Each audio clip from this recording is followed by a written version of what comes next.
2022 Toyota Hilux protected with a Meta tag-based immobiliser. So if a thief got the key, done a relay attack, went into the wing, went to start the vehicle up, as you see, nothing happens. We get a little kick of a crank, but nothing's going to happen at all.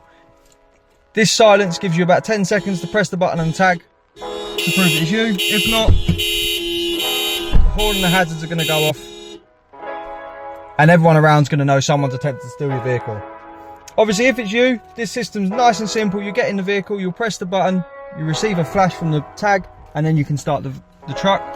Fires into life, you can drive away, nice and simple. This system comes with 2 tags, so you can have one for both keys.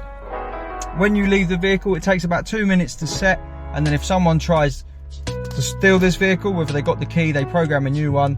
On the Hiluxes, they're smashing the rear window. If they do any of that, go to start it, you've seen it doesn't start up. The horn and the hazards go off, so everyone nearby is going to know someone's attempted to steal the vehicle.